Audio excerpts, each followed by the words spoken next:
A New York State correctional officer killed in a crash when the van he was driving left the road and flipped down an embankment. The situation in Egypt tonight remains fluid and dangerous. Police say the Vermont rail company freight train's engines went right off the tracks. A New York senator wants to ban some of the bath salts you find at a convenience store. Temperatures across New England tonight are expected to plummet well below zero. Now to the storm still blowing in Washington over continuing the Bush-era tax cuts. Investigators are trying to figure out what caused a fire that destroyed a Queens Hollow home. Apple's App Store has hit the 10 billion downloads mark. I put on yellow today. I'm trying to channel spring and channel some warmth. Bring it this way. Yeah, exactly. It's still an active scene here with several officers on the scene with flashlights. In the street there, where they're standing is about where the shooting happened. We're literally along the New York-Massachusetts border. Technically, we're in the town of Copiague, but we're just feet from Massachusetts. People who live down Boylston Street behind me are not being allowed back into their homes. Even though the plows are coming through constantly, it's immediately being covered back over. Well, Steve, they're more complacent because that's really the only way they can be to get on their flight and go where they need to go. The woman had already left that relationship, was just there meeting in a public place to exchange a car, and advocates say that's the most dangerous time for women. Let me show you this. Put my scripts under my arm so I can show you. This is a chocolate ornament that I got to decorate by hand. They're little pieces of candy decorated around it, and the glue that holds this all together is white chocolate.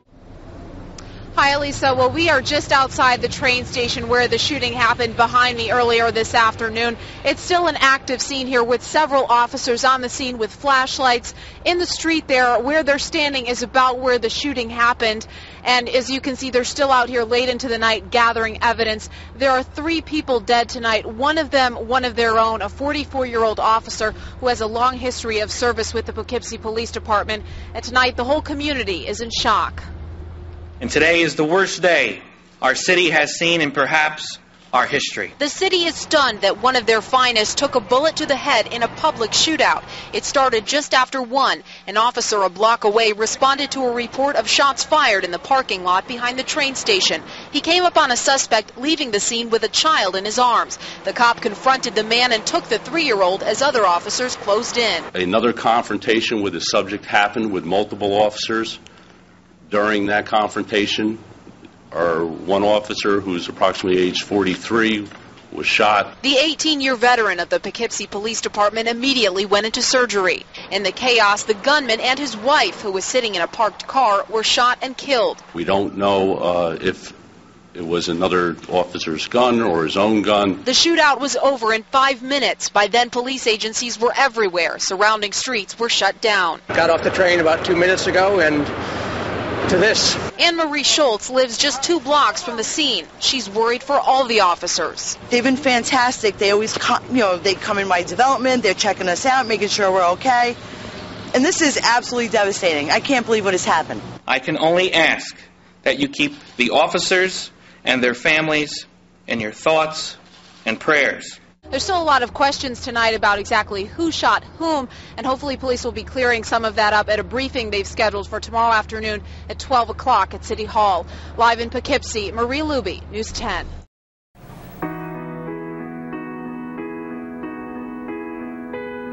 Brittany Phillips, a college student on a full-ride chemistry scholarship, buried on her 19th birthday. Sometimes I can't even allow myself to think, of things she would have done, but she would have done so much. I mean, she was just so dynamic. Brittany was raped and strangled in her Tulsa apartment in 2004. DNA from the crime scene ruled out 2,000 potential suspects. No one has ever been arrested. Today, her face is plastered on her mother's SUV. Maggie Zingman has driven 30,000 miles crisscrossing the U.S. in her caravan to catch a killer. Albany marks her first stop in New York State. This is not the life that I expected.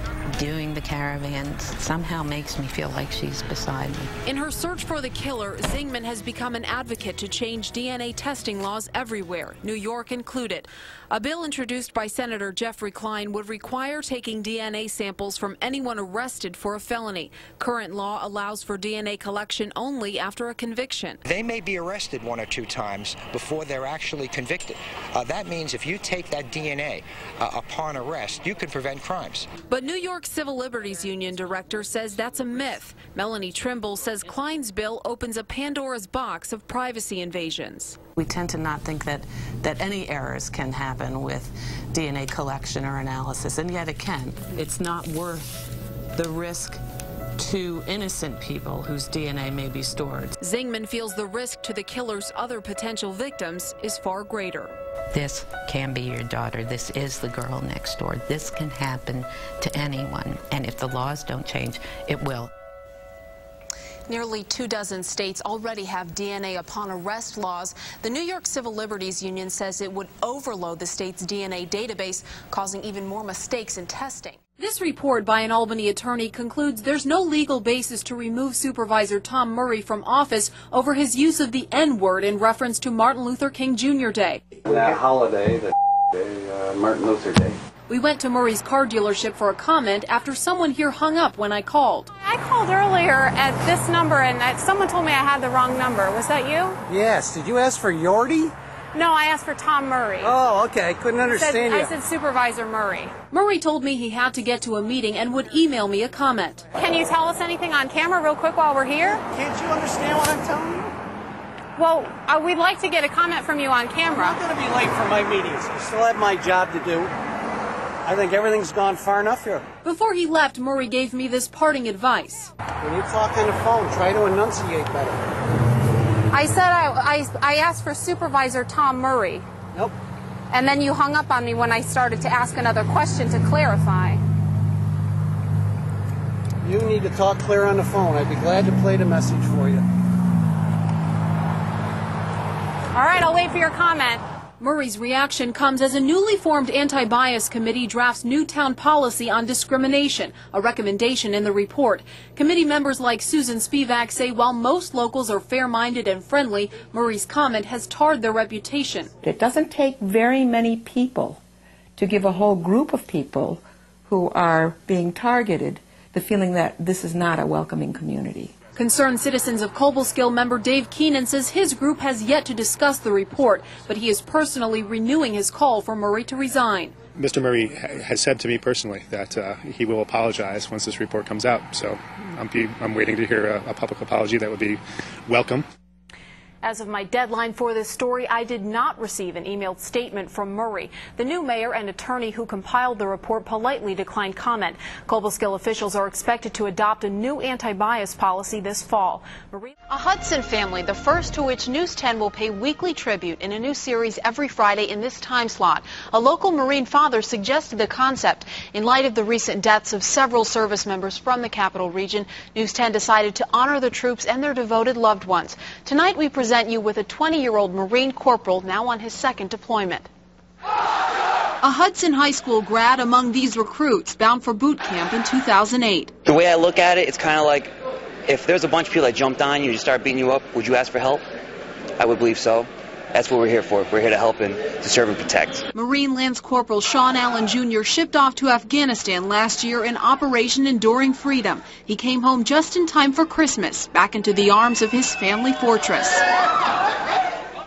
I just want to hold him and kiss him and say thank you. Now a corporal, Sean's part of a Marine Expeditionary Unit off the coast of Asia. Parents Sean Sr. and Elaine treasure the brief calls in the middle of the night. First time he went to Afghanistan, I sent him a letter and he wrote back to me and he said, Mom, one of the things that I missed the most is the kisses in the forehead. And every time we talk or I send him a letter, we always talk about the kisses in the forehead. Sean Sr., his father, and his grandfather all served in the Army. 4 generations right here. I am so proud of my son.